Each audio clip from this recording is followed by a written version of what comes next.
Abramos as Escrituras Sagradas na primeira carta de Pedro, no capítulo 1, e nesta manhã nós faremos a leitura dos versos 10 a 12, dando sequência à nossa série de mensagens da primeira epístola de Pedro. Por favor, abramos a palavra de Deus. 1 de Pedro, capítulo 1, dos versos 10 a 12. Momento extremamente importante da nossa liturgia, do nosso culto, que nós oferecemos ao nosso Deus, onde a Escritura Sagrada é central. Momento de exposição. Aliás, em todo culto, a Bíblia é central. Nós cantamos a Escritura, nós lemos as Escrituras, nós oramos as Escrituras e nós expomos as Escrituras. Esse é o culto que nós prestamos ao nosso Deus. Vamos lá, queridos, versos 10 a 12, dando sequência à nossa série de mensagens. Foi a respeito desta salvação que os profetas indagaram e inquiriram, os quais profetizaram acerca da graça a vós outros destinada, investigando atentamente qual a ocasião ou quais as circunstâncias oportunas indicadas pelo Espírito de Cristo que neles estava, ao dar de antemão testemunho sobre os sofrimentos referentes a Cristo e sobre as glórias que o seguiriam. A eles foi revelado que não para si mesmos, mas para vós outros, ministravam as coisas que agora vos foram anunciadas por aqueles que pelo Espírito Santo enviado do céu vos pregaram o Evangelho. Coisas essas que os anjos anelam perscrutar. Muito bem, meus irmãos, até aqui a leitura da Palavra de Deus. Hoje nós meditaremos, de acordo com o texto, nesta graciosa salvação, e nós meditaremos na terceira pessoa da Trindade, essa estrutura que o apóstolo Pedro nos mostra quando ele produziu esse documento, essa epístola, e enviou a esses cristãos. Pedro havia falado, primeiramente, no verso 3 até o verso 7, do Deus Pai. Verso 8, ele fala do Deus Filho, e agora, versos 10 e 12, a respeito da terceira pessoa da Trindade, do Espírito Santo, nesse plano redentor, nesse plano gracioso de salvação. E nós meditaremos hoje a respeito do Espírito Santo no Antigo e o Espírito Santo no Novo Testamento. Nós temos visto até aqui, queridos, que Pedro é o apóstolo de Jesus Cristo e é o escritor, é quem é o autor dessa epístola. E que escreveu essa epístola de Roma, está no capítulo 5, verso 13, chegaremos lá. E ele identifica os seus destinatários no verso 1, aos eleitos que são forasteiros na dispersão, no Ponto, na Galácia, na Capadócia, na Ásia e Betínia, ou seja, os destinatários de Pedro, são os cristãos destas 5 províncias romanas da Ásia Menor, debaixo do Império Romano, debaixo do imperador, do governo do imperador de Roma, da sua época, imperador Nero, que reinou do ano 54 ao ano 68. E Pedro escreve exatamente por conta dos problemas relacionados às perseguições e sofrimentos que esses cristãos estavam enfrentando nessas 5 províncias romanas, que nós temos estudado até aqui. Nós estamos na terceira mensagem e nós temos visto exatamente o contexto dessa carta. Cristãos que estavam enfrentando muitas provações, perseguições, sofrimentos, dificultando a vida dos irmãos nessa região. Ou seja, já no primeiro século, a hostilidade contra os cristãos era muito presente. No início, causada primeiro pelos próprios judeus, contra aqueles que eram convertidos a Cristo, pelas autoridades judaicas, o próprio Sinédrio, nós temos estudado isso, as autoridades locais romanas que perseguiam em diversas formas, e mais à frente pelo próprio Império Romano, particularmente depois quando começa a primeira perseguição, quando o imperador Nero, ele incendeia Roma, põe fogo em Roma e culpa os cristãos, e logo todo mundo acreditou, exatamente porque os cristãos eram vistos como maus cidadãos pelo Império Romano, porque não adoravam os deuses de Roma. Eles adoravam o único Senhor, que era o Kyrios. Eles não queimavam incenso na praça pública mais ao imperador romano, que era visto como o filho dos deuses, mas o único Deus, o Kyrios, o Senhor, que era um título que era dado ao imperador romano. Mas os cristãos agora entenderam que Jesus era o único Senhor. Então eram vistos como ateus, como maus cidadãos, entre os pagãos particularmente, visto como maus cidadãos, alvos de ataques de diversas maneiras, como nós temos estudado até aqui. Os cristãos poderiam perder os seus empregos e muitas outras coisas. Então, o ambiente comum já era muito hostil, incluindo injúrias, ataques com acusações caluniosas por parte dos pagãos, exclusão social, violência por parte de pessoas, possibilidade da polícia local como parte desse sofrimento. Como eu disse, era uma vida muito difícil a esses cristãos. E esse é o contexto da carta. A tentação ao desânimo, ao desencorajamento e meio sofrimento era muito presente. E Pedro escreve com este objetivo de encorajar, confortar e fortalecer esses cristãos destas províncias, as perseguições e sofrimentos que estavam enfrentando por causa da fé. Pedro quer encorajá-los e ensiná-los a encarar os sofrimentos da maneira correta e a viverem corretamente nesse mundo. E para atingir esse objetivo, nós temos visto, dos versos 1 a 9, Pedro iniciou encorajando os seus leitores com o conforto da realidade espiritual que Deus havia feito por eles. Eles eram forasteiros nesse mundo, debaixo do sofrimento, por causa da fé, mas eles estavam a caminho do lar celestial, em virtude do que Deus em Cristo havia feito por eles. Esse é o tema geral dos versos 1 a 12, a graciosa salvação que Deus concedeu aos cristãos desde a eternidade, desde os tempos eternos, e a certeza que podemos ter dela. Nós vimos que dos versos 3 a 9 é uma longa sentença no grego, e que Pedro trata desse assunto, que é o maior e mais eficaz encorajamento, meus irmãos. Não tem encorajamento melhor e conforto maior em meio ao sofrimento que eles estavam enfrentando. É exatamente dizer o que Pedro disse dos versos 1 a 9, no seu ponto aqui. Pedro bendisse a Deus e Pai, primeira pessoa da Trindade, que segundo a sua muita misericórdia nos regenerou para uma viva esperança, para uma herança incorruptível mediante a ressurreição de Jesus Cristo. Uma herança que está reservada nos céus para os cristãos, cristãos que são guardados pelo poder de Deus. Ele diz aí.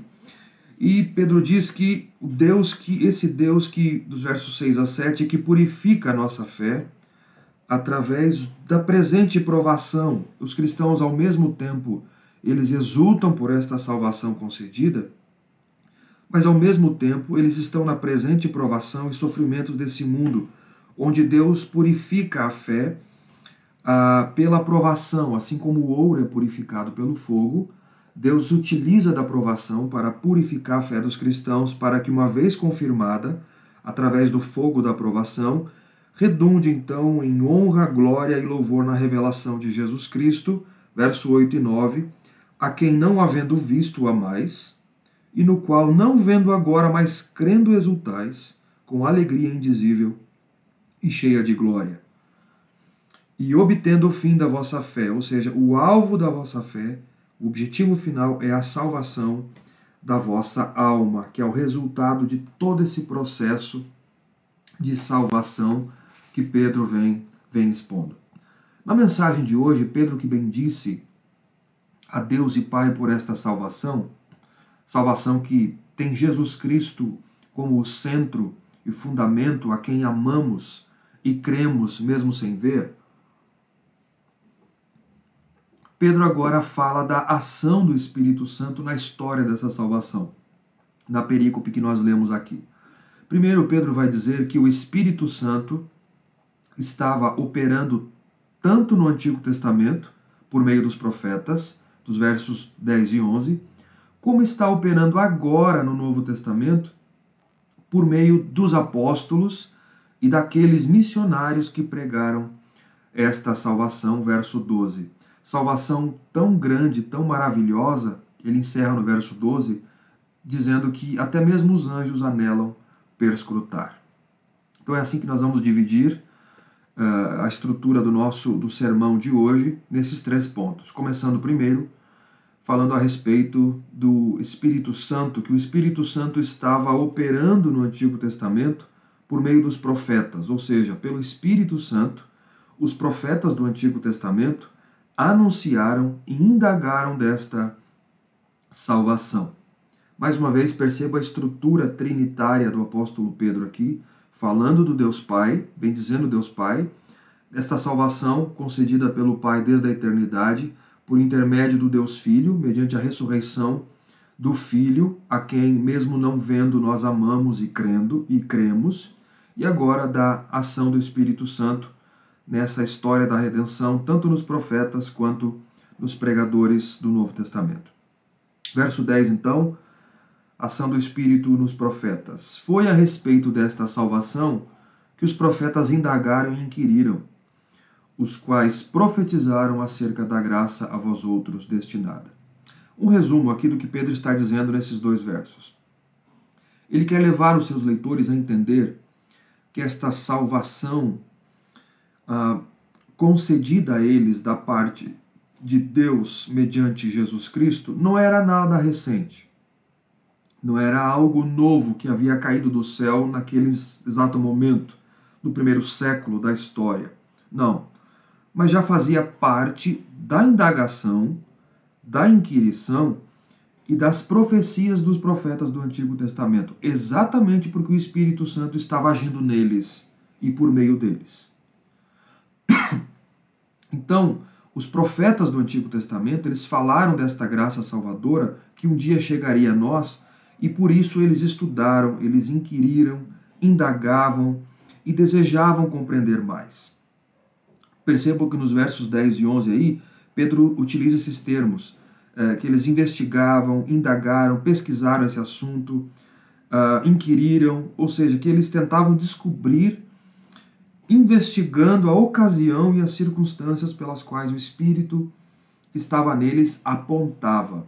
E Pedro diz que o Espírito que estava neles predisse os sofrimentos de Cristo e as glórias, ou a glória, que seguiriam estes sofrimentos. Então, o ponto é esse aqui de Pedro, nessa primeira parte, que o Espírito Santo estava nos profetas e agia na vida deles, e por meio deles, a respeito dessa salvação. E Pedro vai dizer aqui, de maneira que este assunto da salvação foi por eles primeiro lugar. Ele vai dizer 3 coisas aqui. Primeiro, foi por eles, pelos profetas, profetizado. Esse assunto da salvação foi, em primeiro lugar, profetizado. Está no verso 10, aí na parte B. Os profetas profetizaram acerca da graça a vós outros destinada. Quem são esses profetas? É claro que é uma referência aos profetas do Antigo Testamento de Moisés a Malaquias. De Moisés a Malaquias. Vejam aí, Lucas capítulo 24, verso 25 a 27, eu vou citar aqui, e vocês podem anotar, ou quem conseguir acompanhar, pode ler comigo. Lucas 24, registra o diálogo de Jesus com os discípulos a caminho da aldeia de Emaús após a sua ressurreição. Disse assim Jesus, então disse Jesus, ó nécios e tardos de coração para crer tudo o que os profetas disseram. Porventura convinha que o Cristo padecesse, porventura não convinha que o Cristo padecesse e entrasse na sua glória? Agora, e começando por Moisés, discorrendo todos os profetas, expunha-lhes a seu respeito o que constava em todas as Escrituras. Começando por Moisés e discorrendo por todos os profetas, ele vinha mostrando a respeito o que aconteceria com o Cristo, que os profetas disseram. Paulo também, em 1 Coríntios capítulo 15, versos 3 e 4, Paulo diz assim, é um capítulo que trata da ressurreição. Antes de tudo, vos entreguei o que também recebi, que Cristo morreu pelos nossos pecados, segundo as Escrituras, e que foi sepultado e ressuscitou ao terceiro dia, segundo as Escrituras. Ou seja, não há nada novo o que está acontecendo aqui. Foi assunto da profecia dos profetas do Antigo Testamento. É o que Pedro diz. Eles profetizaram acerca da graça a vós outros destinada. E esse é o conteúdo que é o segundo ponto de Pedro aqui. O que eles profetizaram e ensinaram? Exatamente acerca da graça a vós outros destinada.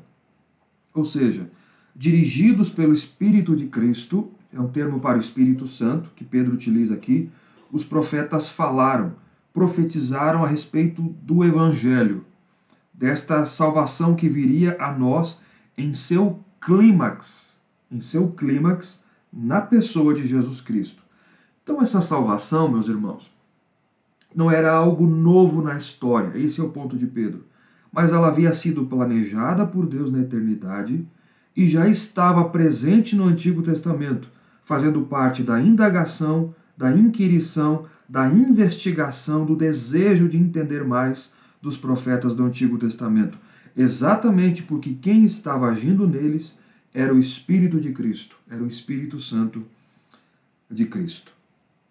Segundo, Pedro diz que, além de profetizado, este assunto da salvação foi pelos profetas investigado atentamente por eles. Verso 11. Investigando atentamente qual a ocasião ou quais as circunstâncias oportunas.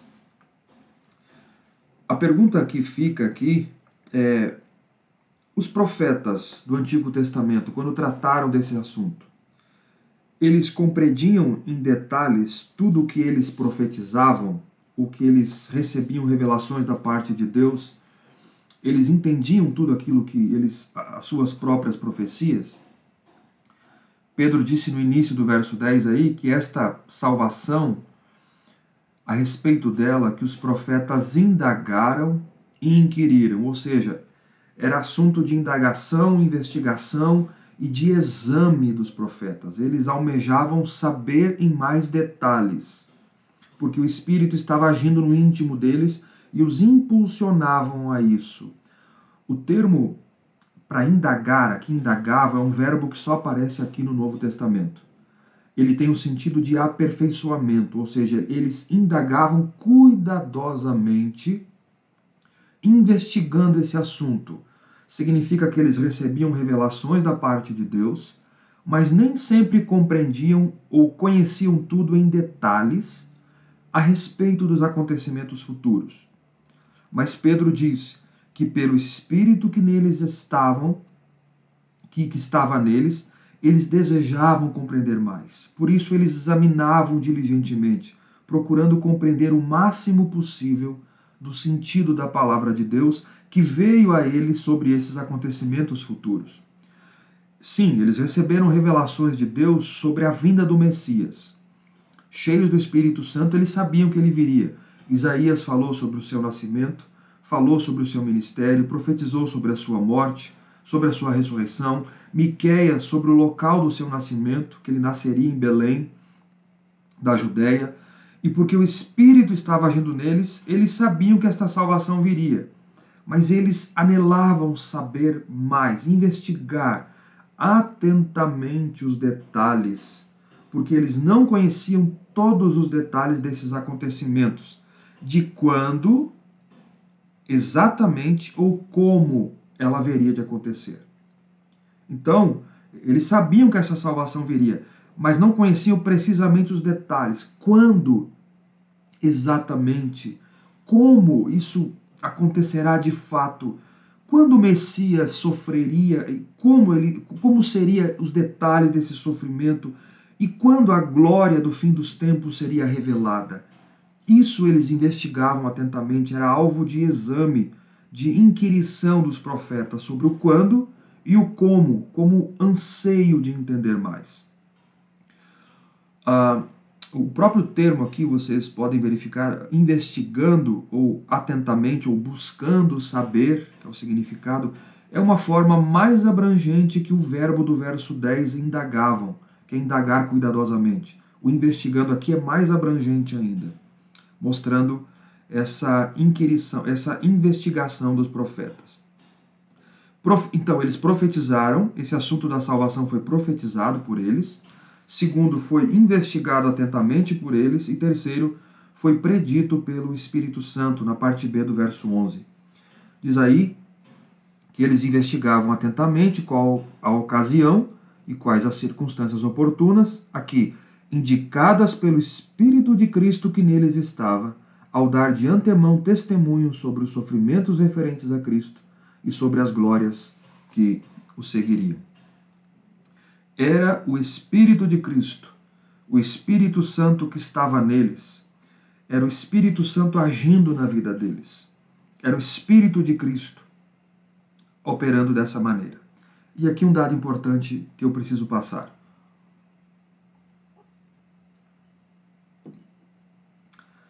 Nós precisamos compreender esse ponto. Era o Espírito de Cristo, estrito sensu, e não os profetas em si que estavam profetizando e apontando ao predizer os sofrimentos de Cristo, que ele teria que suportar, e as glórias que viriam depois desses sofrimentos. Então, os profetas, eles eram porta-vozes de Deus. O profeta verdadeiro sempre é um porta-voz de Deus, ou seja, ele diz, ele fala aquilo que Deus manda dizer, aquilo que Deus ordenou dizer. O profeta de Deus, o verdadeiro profeta, ele nunca é um inventor de ideias, ele nunca é um inovador, ele não inova, ele não inventa, ele não traz outro assunto, mas eles falavam e ele fala da parte do Espírito de Deus. Isso é muito importante para nós. Isso é muito importante. Nós compreendermos que o verdadeiro profeta é aquele que tem compromisso com a verdade de Deus. Ele tem compromisso com a revelação de Deus, com a palavra de Deus. No Antigo Testamento, Deus se manifestava de diversas maneiras e revelava a sua maneira a sua vontade de diversas maneiras. Hebreus, capítulo 1, verso 1, diz que, havendo Deus outrora falado aos pais pelos profetas, nos falou nos últimos dias pelo Filho. Ou seja, a revelação de Deus ela é progressiva. Ela começou no Antigo Testamento, no livro de Gênesis, e ela findou no livro de Apocalipse. Deus não traz mais novas revelações nesse sentido. Outrora ele falou aos pais pelos profetas, nos últimos dias, que é uma referência à primeira e à segunda vinda de Cristo, no Novo Testamento, os últimos dias, ele nos falou por meio do Filho. O Filho é a própria palavra de Deus encarnada, que veio e é a própria palavra de Deus a nós. Palavra de Deus pregada, anunciada por meio do Filho, a revelação final de Deus, e registrada por meio dos apóstolos. Os apóstolos foram aqueles levantados por Cristo para registrar o Novo Testamento. E fechando o cânon, nós temos a revelação completa de Deus. Antigo e Novo Testamento, dada pelos profetas e pelos apóstolos. A palavra de Deus completa. O que é o profeta no Novo Testamento? É aquele que anuncia essa palavra de Deus. Aquele que prega fidedignamente essa palavra revelada de Deus. Quem crê em revelação continuada, historicamente, é o catolicismo romano, que diz que Deus continua trazendo novas revelações. É por isso que eles têm as encíclicas papais, é por isso que o Papa, sentado na sua cadeira, ex-cátedra, quando ele pronuncia alguma coisa em matéria de fé e de prática de religiosa, aquilo é tido como palavra de Deus, como escritura. E é por isso que os reformadores também racharam com isso. Eles não suportavam isso. E é por isso que houve também a reforma. O logo maior da reforma protestante é o sola escritura. Deus nos fala somente pela escritura. A revelação completa, acabada e definitiva de Deus. É o cânon do Antigo e do Novo Testamento, os 66 livros. Deus não traz mais novas revelações nesse sentido. Sola Escritura. Tudo o que Deus tinha para nos dizer, ele disse está na Escritura. Por isso que o profeta do Novo Testamento não é aquele que fica, e infelizmente eu sei que isso que as pessoas entendem hoje, em alguns arraiais, de que é aquele que fica adivinhando a vida das pessoas, fica adivinhando ou predizendo o que vai acontecer no futuro, na vida das pessoas. O profeta do Novo Testamento, 1 Coríntios, capítulo 14, a profecia para edificar, consolar e exortar.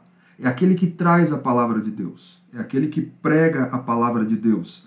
É aquele que pega a revelação de Deus completa, de uma vez por todas, e ele anuncia fielmente a palavra de Deus. Esse é o profeta de Deus. E os profetas faziam isso. Eles eram porta-vozes de Deus e falavam da parte do Espírito de Cristo.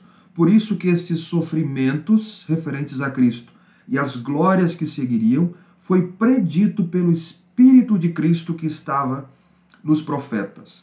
Ou seja, por meio do Espírito Santo, da terceira pessoa da Trindade abordada por Pedro aqui, os profetas foram guiados e eles, nas suas profecias, em seus escritos, a respeito da história da redenção. E o que eles diziam aqui? Ao dar de antemão testemunho sobre os sofrimentos referentes a Cristo e sobre as glórias que o seguiriam. Ou seja, eles se referiam aos sofrimentos que Jesus, o Messias, haveria de suportar quando ele viesse. Mas não só os sofrimentos, assim como as glórias que viriam depois. Ele ressuscitaria, essas são as glórias que viria após o sofrimento. O Messias ressuscitaria, seria assunto aos céus, se assentaria à direita de Deus, com toda a autoridade no céu e na terra, e retornaria em glória para julgar o mundo.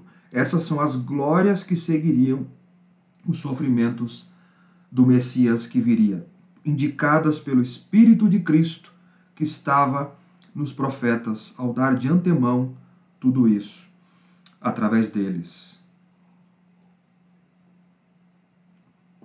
Tem um autor, um expositor chamado Kistemaker, e eu vou citar exatamente o que diz aqui, um dos comentaristas, um dos melhores do Novo Testamento. Ele diz assim, abre aspas, a respeito desse texto.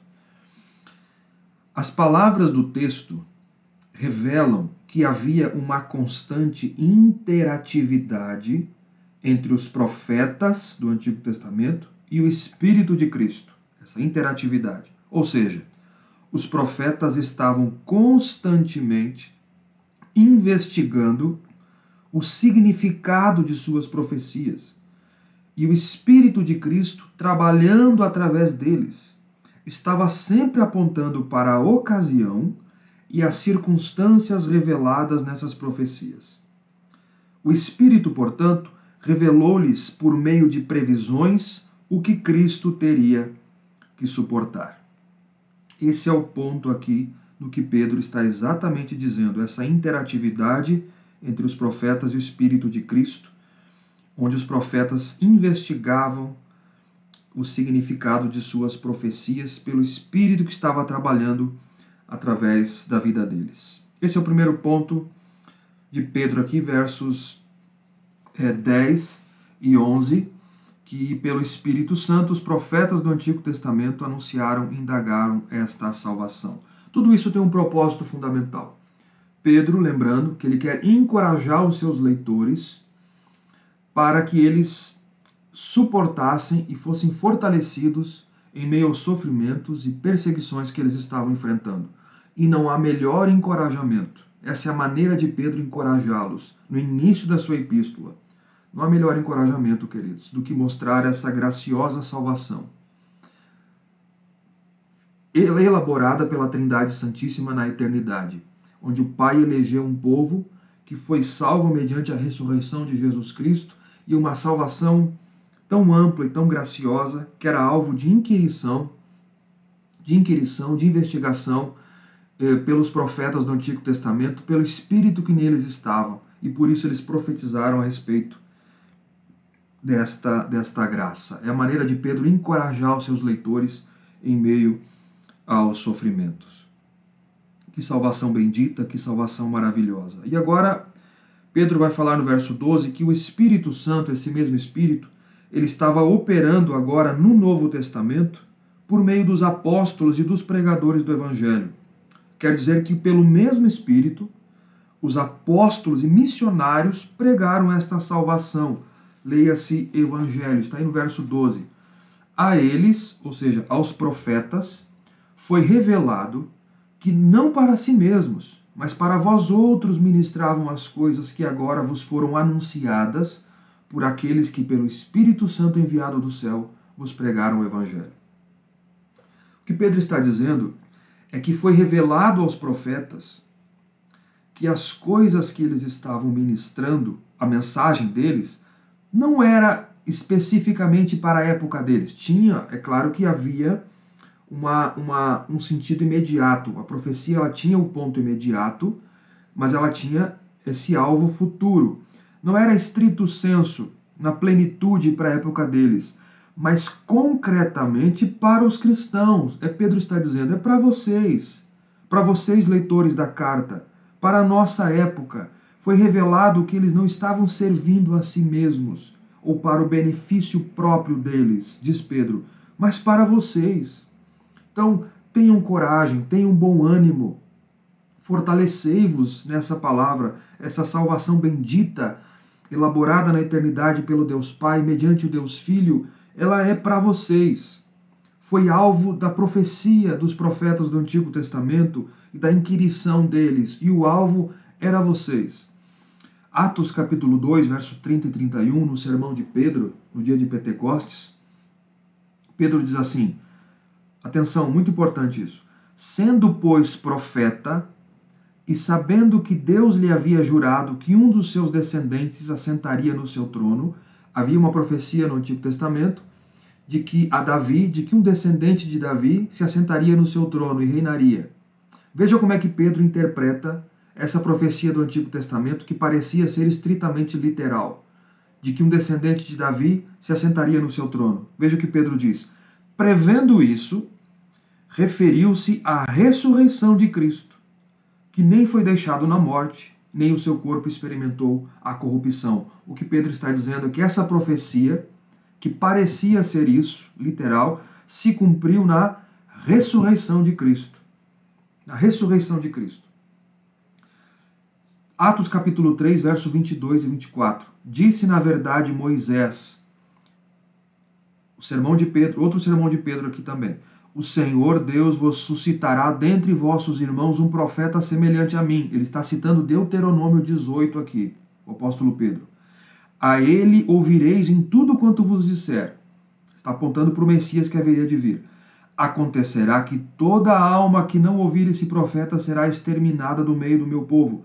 E todos os profetas, a começar com Samuel, assim como todos quantos depois falaram, também anunciaram estes dias. Também anunciaram esses dias. Perceberam? É isso que Pedro está dizendo. A eles, aqui no verso 12, voltando, aos profetas foi revelado que não para si mesmos, mas para vós outros ministravam essas coisas que foram anunciadas a vocês aqui, esse evangelho. Que coisas? Coisas estas. Os sofrimentos de Cristo, está no contexto do verso 11, e as glórias que seguiriam. O evangelho, que agora vos foram anunciadas, é o que Pedro está dizendo, pelos apóstolos e por aqueles que vos pregaram o evangelho nestas 5 províncias onde vocês estão. Os missionários que pregaram esse evangelho bendito a vocês e que vocês foram alvos dessa salvação, que chamou vocês eficazmente, essas coisas foi revelado aos profetas que era exatamente para vocês. Exatamente para vocês. O mesmo Espírito que estava nos profetas, e esse é o ponto de Pedro, que os fazia indagar, que fazia inquirir, investigar e profetizar a respeito desta graça e da vinda do Messias, este mesmo Espírito estava agora guiando os apóstolos e a esses missionários que vos pregaram o evangelho da salvação nestas 5 províncias romanas da Ásia. E tudo isso, diz Pedro, foi pelo Espírito Santo enviado dos céus. Aqui Pedro quer enfatizar a origem divina dessa mensagem do evangelho. Ela veio tanto no Antigo Testamento quanto por meio dos pregadores do Novo Testamento, pelo Espírito Santo enviado dos céus. Ela é de Deus, ela é divina. O Espírito Santo que inspirou os profetas estava agora guiando os pregadores do Evangelho. Que salvação bendita, queridos. Que salvação preciosa. Percebo a ação do Espírito Santo de Deus, tanto no Antigo quanto no Novo Testamento, falando a respeito desta graciosa salvação, desse Evangelho bendito, que havia alcançado os leitores dessa carta e que eles precisavam compreender essa realidade de que eles foram amados por Deus Pai, perdoados em Cristo Jesus e alvos desse Evangelho mediante o chamado eficaz do Espírito Santo de Deus, que estava nos profetas do Antigo Testamento e que está operando agora por meio dos apóstolos e dos pregadores do Evangelho do Novo Testamento. E Pedro diz aqui em terceiro lugar, Pedro diz que este Evangelho, esta salvação, ela é tão admirável, ela é tão graciosa, tão grande, que não somente os profetas do Antigo Testamento indagavam e investigavam e tinham esse anseio de entender mais, mas que os próprios anjos de Deus maravilham-se e, portanto, anseiam perscrutar. Está aí no final do verso 12. Coisas essas, que coisas são essas? O Evangelho anunciado pelos profetas, que os anjos anelam perscrutar. Ela é tão grande, tão maravilhosa, que apesar dos anjos serem seres espirituais criados por Deus, valorosos em poder, como diz o salmista, mensageiros de Deus, que assistem diante do trono de Deus. O autor da carta aos Hebreus diz que eles são espíritos ministradores que trabalham em favor dos eleitos de Deus, daqueles que haverão de herdar a salvação, que executam as ordens de Deus, apesar de serem esses seres espirituais poderosíssimos, criados por Deus. Apesar disso, o conhecimento deles sobre esta grandiosa e graciosa salvação do homem é incompleto. Ele não é pleno. E eles desejam, diz o texto, anseiam perscrutar, eles querem compreender mais, entender mais plenamente esses mistérios. Eles anelam perscrutar. Essa palavra aqui significa perscrutar, literalmente, olhar com o pescoço esticado. Imaginem aqui, onde eu estou, do púlpito, tentando enxergar algo, compreender mais. Então eu estico o meu pescoço e olho mais à frente se eu puder, se eu conseguir compreender mais ou enxergar melhor o meu alvo. É nesse sentido, olhar com o pescoço esticado. Se encurvar para olhar. Então, eu entendo que essa passagem, às vezes, ela é entendida por alguns. Eu já vi pessoas dizerem, e tentando animar os cristãos a pregarem o Evangelho. De certa maneira, acaba animando um pouco, mas de uma perspectiva errônea. Dizendo assim, você tem que pregar o Evangelho. Pregue o Evangelho porque os anjos queriam pregar o Evangelho, mas Deus não deu para eles essa missão de pregar. Deu para você, então pregue o Evangelho porque os anjos almejavam pregar. Não, muito pelo contrário. Eles não querem pregar como alguns dizem. Pelo contrário, eles queriam compreender mais, conhecer mais, perscrutar essa salvação. Os anjos queriam entender mais, eles querem compreender mais, pesquisar mais sobre este evangelho gracioso que teve seu clímax com a vinda de Cristo.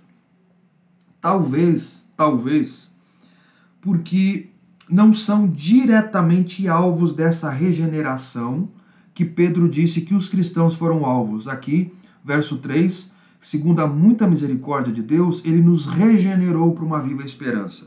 É claro que a salvação, a obra da redenção, o plano redentor, ele abrange toda a criação, todo o cosmos, não só a pessoa humana, alma e corpo, mas todo o cosmos, a criação será redimida.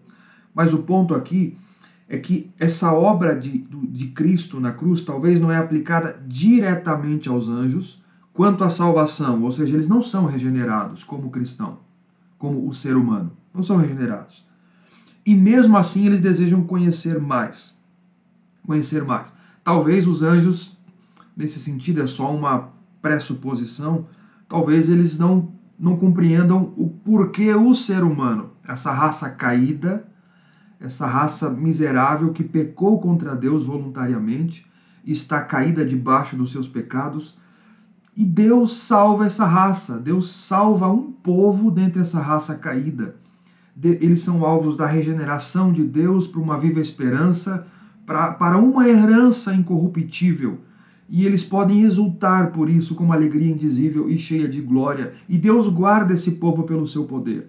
Os anjos desejam compreender isso. Como pode esse plano redentor, esta graça tão grande, tão maravilhosa,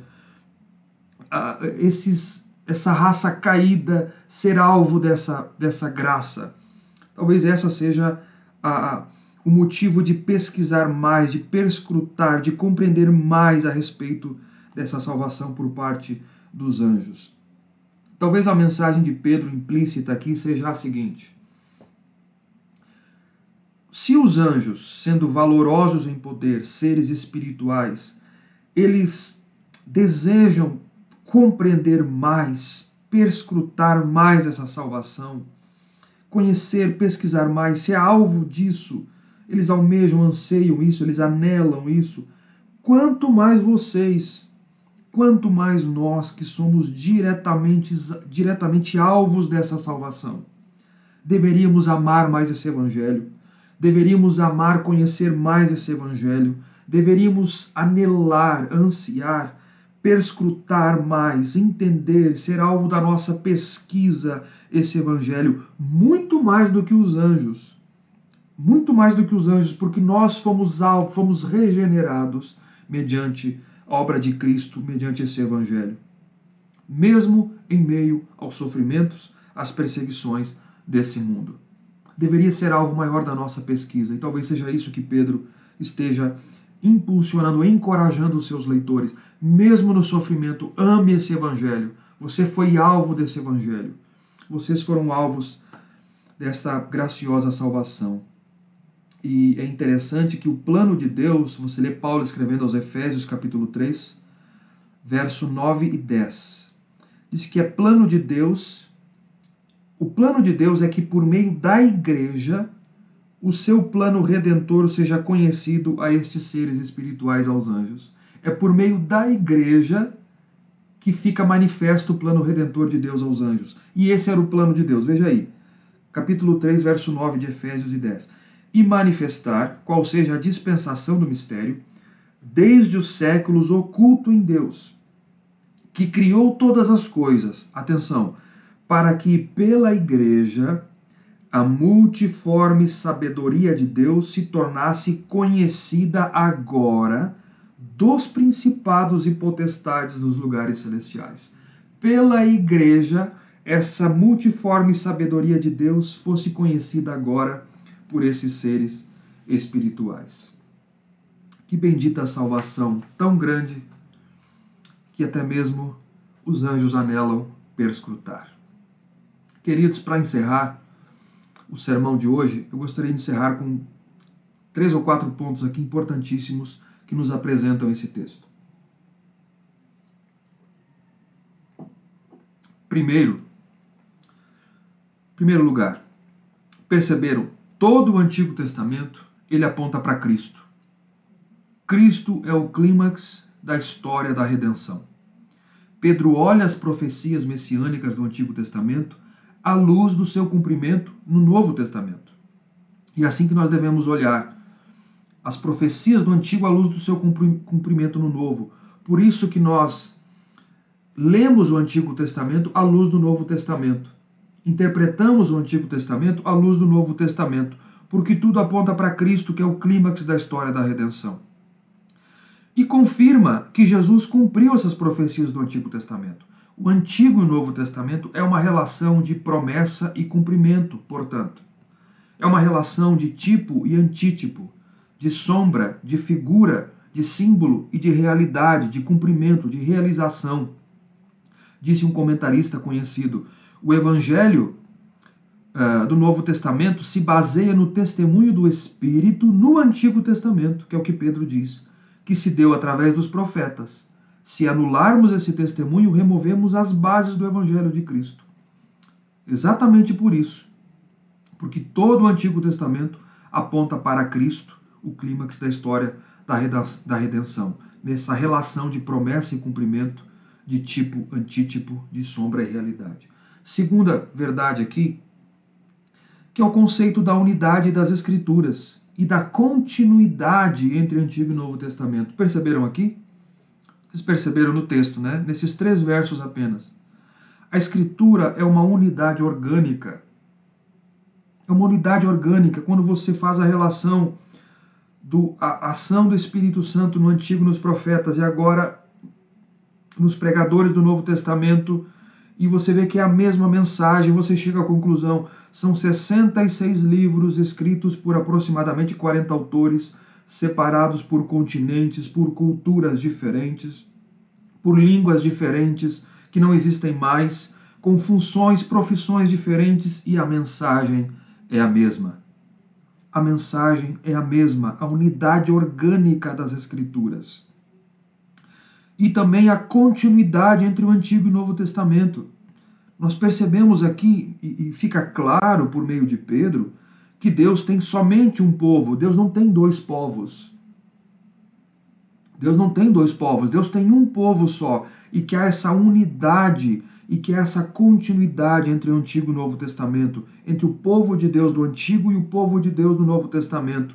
É o mesmo Espírito que age, é o mesmo Deus, o mesmo povo, o mesmo meio de salvação pela graça mediante a fé, apenas uma salvação administrada de maneira diferente no Antigo Testamento, por meio de tipos, sacrifícios, Páscoa, sábado, o sistema sacrificial, e no Novo Testamento, administradas de maneira diferente.